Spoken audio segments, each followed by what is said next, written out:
it's nothing new, but it's so good to see you.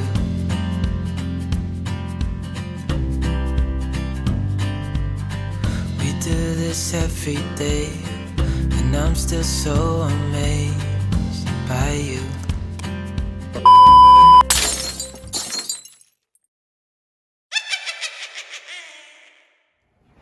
Hi everyone, and welcome back to day 6 of Scare-a-thon. If you are new here, my name is Devin. We are the Egan family, and Karalin from the Matthewsons and I have been sharing one video every single day this week to get you ready for Halloween.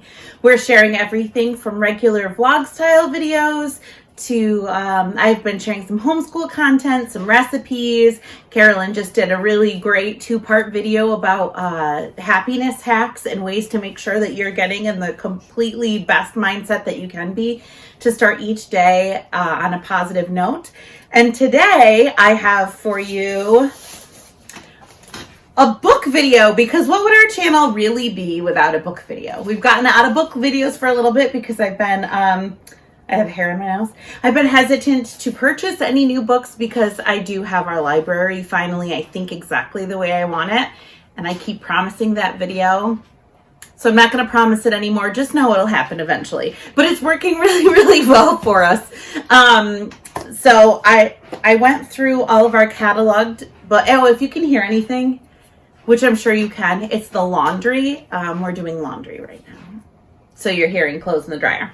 But I picked out a bunch of books. Now we do have a whole bunch of different age level kids in our house. We have an 8-month-old, a 2.5-year-old, and an almost 7-year-old. So these books really do kind of span throughout. So I am going to show you the book and get right into it here. So the one of the themes you're going to see is that we do have some favorite characters, and we love anytime that their books show up for any holiday, because it's something that the kids, especially the 2 little girls, can start to recognize and get excited for. So who doesn't love the Pout Pout fish? So this is the Pout Pout fish Halloween Faces, and it's all about our little friend, the Pout Pout fish, dressing up in different costumes. And we love his big googly eyes. Eloise loves to grab at them. It's a character, like I said, the kids recognize and they get excited to see. It's nothing, the story isn't anything, to write home about, but it is a fun little board book for younger kids.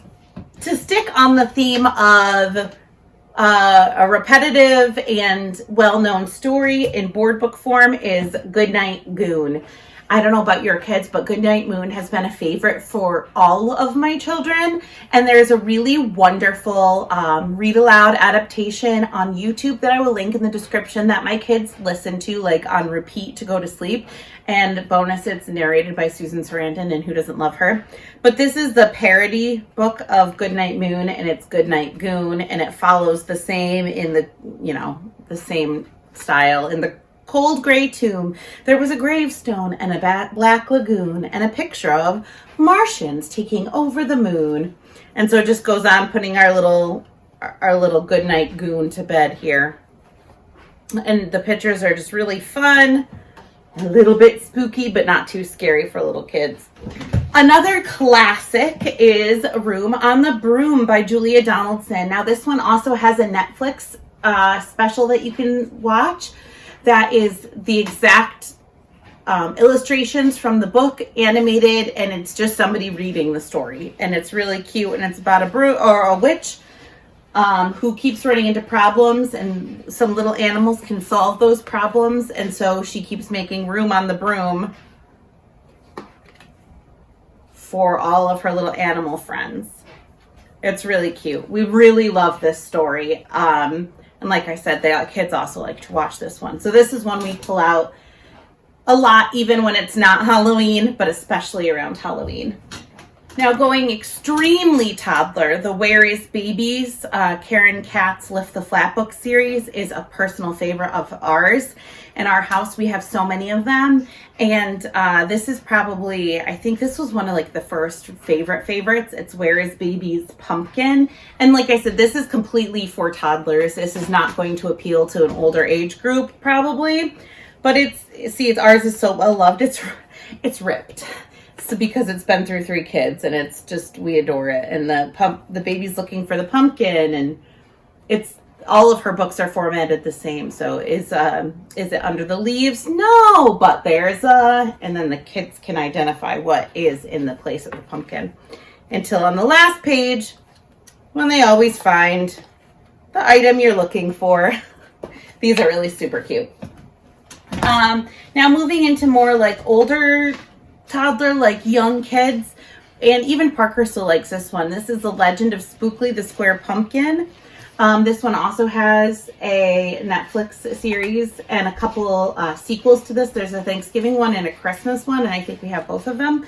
But this one is so cute, and this one has a great moral to it, that you don't have to look like everybody else to have an important part in your friend group, and that family is truly who you make it. And the illustrations are so sweet. We love Spookly. This is a good one. We absolutely read this one every year and adore it. So I would highly recommend this one. Very good message. Back on the theme of characters we love is Splat the Cat. We love Splat the Cat. He's so funny. He looks kind of like our cat Benny, and he's always getting himself into trouble. And so this is Scaredy Cat Splat. And here he is in all of his cute little antics.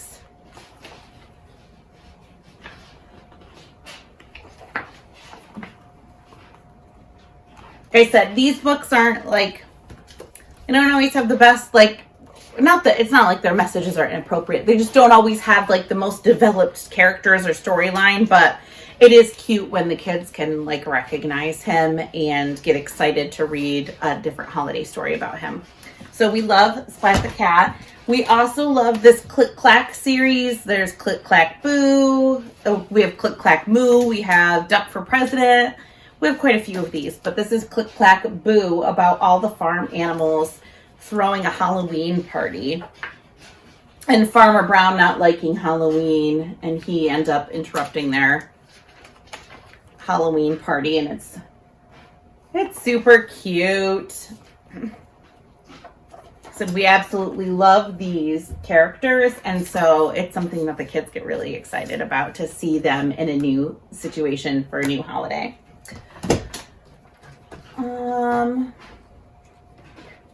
Along those same lines, Peppa Pig.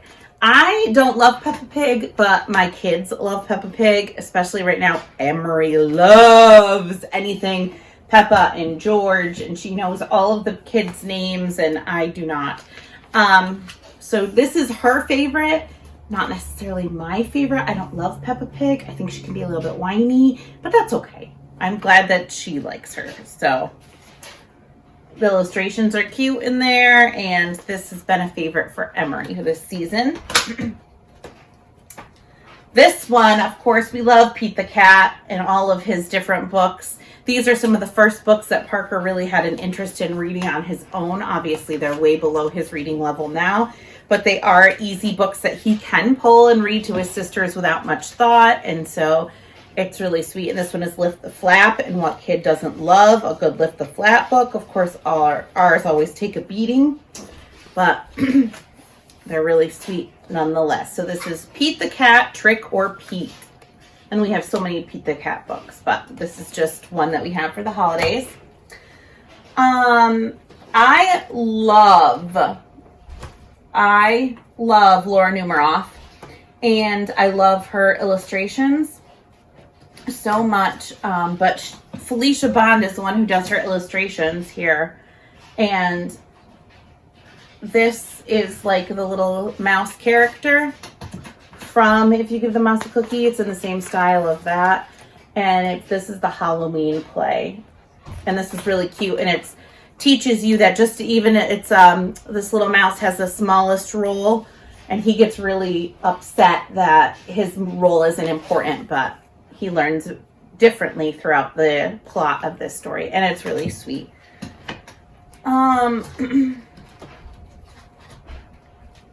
Another classic, There Was an Old Lady Who Swallowed a Bat.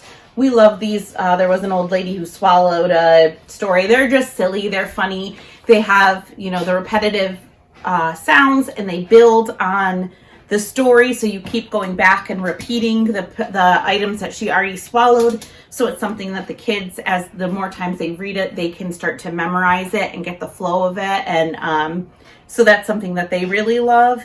And like, this is another character that appears in so many books that she just stays interesting to the kids. And it's always funny to say, oh no, here's this silly old lady again. What is she going to swallow this time? And it's always something ridiculous. And so, of course, we love the Halloween version of her.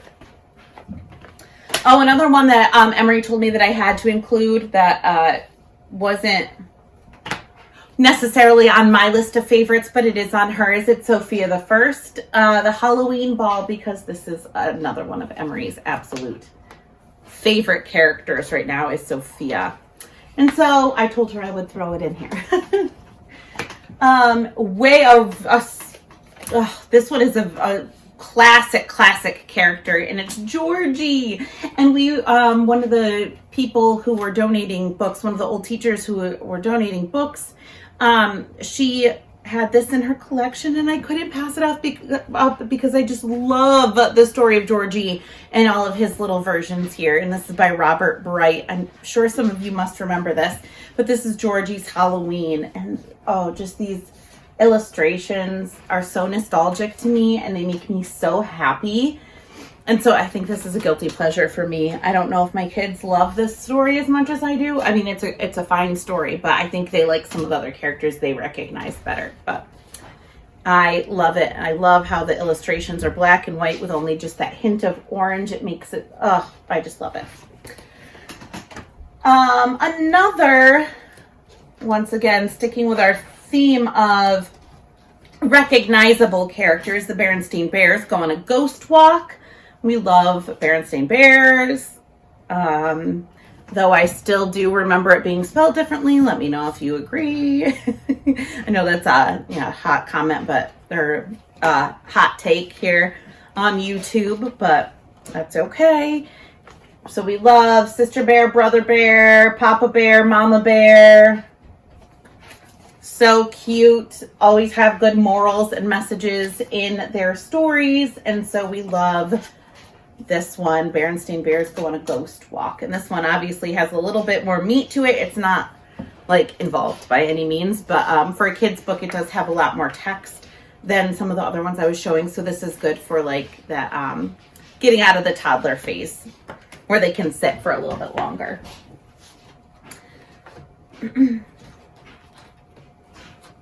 Now, this one is cute. This one is called Scaredy Crow. It's by Christopher Hernandez, and it's a Scholastic book.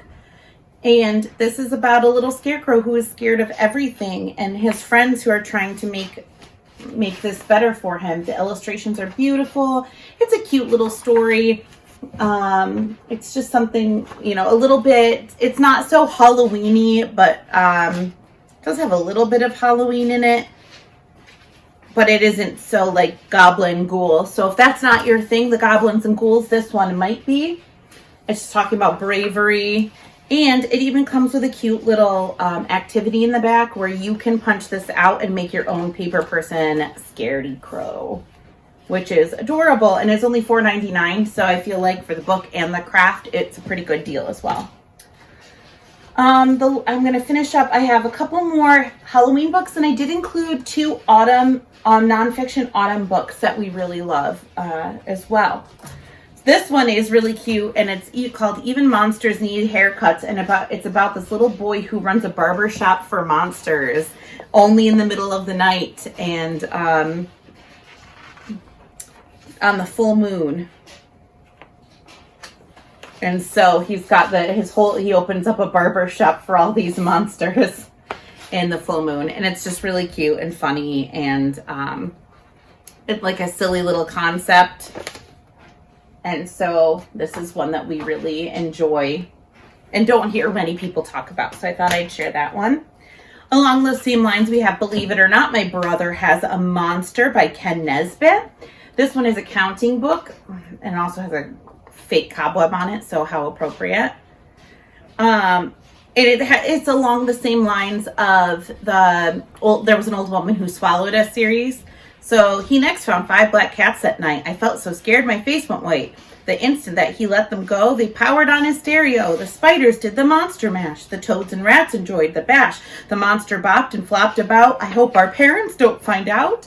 And so every time he finds a new something, it's the next highest number. And then he ends with, I hope my parents don't find out. And so it's just really super silly. And his room starts getting more and more crowded with all these crazy creatures. And we like this one. This one gets the kids laughing pretty good.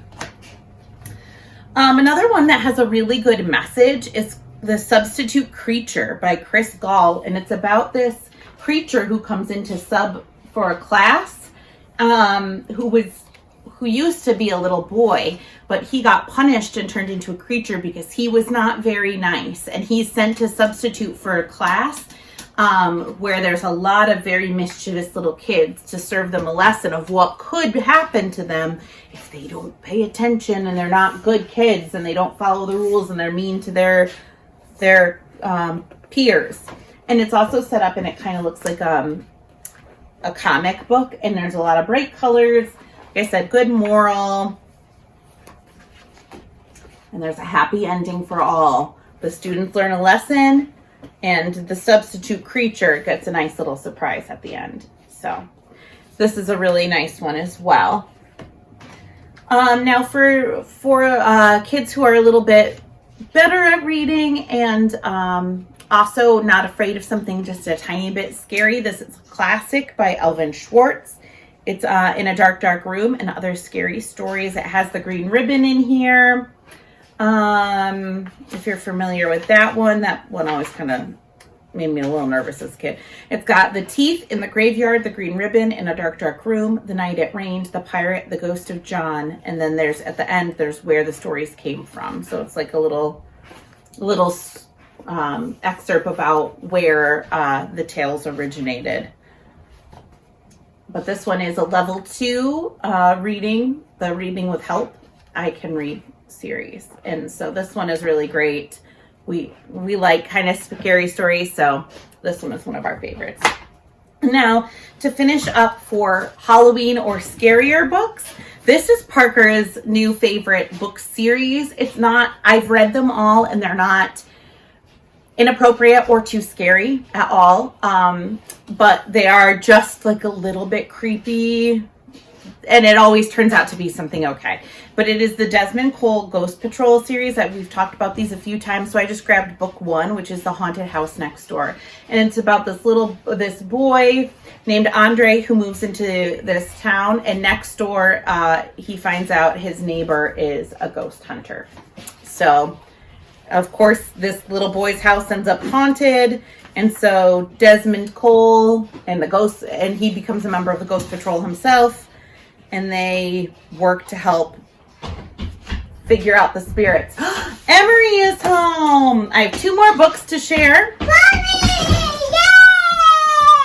Mommy! Hi, baby. We're just talking about some books. You want to help me talk about these books? Emery's in pajamas because she didn't want to be in anything but pajamas today. So I'm going to finish up with the last 2 books. Parker's here too. He's in pajamas as well, so he's going to come say hi. Hi. Hi. Oh, I lied. We have 3 books, 2 nonfiction and 1 fiction. Ooh. We have 2 nonfiction and 1 fiction. These are fall themed for those of you who don't really love Halloween or would like some recommendations for just regular fall themed books and not Halloween. So this one is called Autumn Leaves by Ken Robbins, and we love the illustrations and the photographs in this one. This is one we've taken on a nature walk so we could see what kind of trees we can find in our area. So there's different sections on each of the trees, and then it has what all of the different forms of the leaves can look like, and then what the tree looks like in nature as well. So that was the birch tree. Let's see. Oh, a hickory tree. And then it's really nice, and at the end there is a picture of a tree with its leaves all the way off. And then the other one that is a nonfiction is by Gall Gibbons, and it's called The Pumpkin Book, and it talks about different types of pumpkins, the life cycle of a pumpkin, what a pumpkin needs to grow, what you can do with a pumpkin, where a pumpkin grows. It's really cute, and it's got a lot of cute little illustrations, but it also has some really good information that's not too much for kids to understand. And it teaches you step by step how to carve a pumpkin. Yeah, we really like this one. Oh, it even tells you how to dry pumpkin seeds and make roasted pumpkin seeds, which is really super cool. And this is the last book that we have to share. Once again, this is about pumpkins and fall and not about Halloween. So if Halloween is something that you are not excited about, or you just wanted more recommendations about fiction books that surround fall or pumpkins for a pumpkin like unit study or something, this one could be really cute. And so this book is called Pumpkin Town, or Nothing is Better and Worse Than Pumpkins. And it's a story about these brothers who have a mishap where a bunch of pumpkin seeds get spilled over their town, and all of a sudden their nice little town is completely overrun with pumpkins. The illustrations are super fun. It's a great story. There's a funny ending, and like I said, it's just something different from the traditional fall books that I've ever read. This was one of the ones that came to us in a donation from a former teacher, and so I was really excited to have this one. And like I said, it's just, I'll show this picture again. The illustrations are really whimsical and fun, and like I said, that the ending makes me laugh. So those are all of the books for Halloween and fall that we love. This is probably about a quarter of our collection for all of the books we have on Halloween and fall, but these are just some of our favorites. So if you have a favorite children's book for Halloween or fall, let me know in the comments below what it is. We love more recommendations. Or if you love some of the ones that we have, or plan on picking up some of the ones that we've recommended to you, let me know which ones were your favorite. I hope, like I said, I hope that you've been enjoying Scare-a-thon. It's been a lot of fun to put together. I'm enjoying it probably a lot more than I thought I would. And so I'm really thankful to Karalin that we could come up with this idea and collaborate. So thank you so much for watching, and we'll be back tomorrow with the final video of Scare-a-thon. And in that video, you're going to see what we're going to be for Halloween. So I'm sure, like I said, I'm sure you figured it out by now. We've dropped a lot of hints and left a lot of things laying around. But if you wanted to guess one last time what we're going to be for Halloween, leave your guesses in the comments below. Unless you already know, then don't ruin it for everybody else. And you love my tablet pink. Yes, and comment down below if you love Emery's pink tablet. All right, so with that, that'll do it for today, and we will see you next time. Bye. What does Bubba say? Bye. Peace. Bye. Peace, mateys. Oh, Bubba's coming to say it. Peace. Happy Halloween, guys. So happy Halloween, guys. That's what Emery's doing right now. I don't know if you can see her. Halloween, guys. Yeah, girl.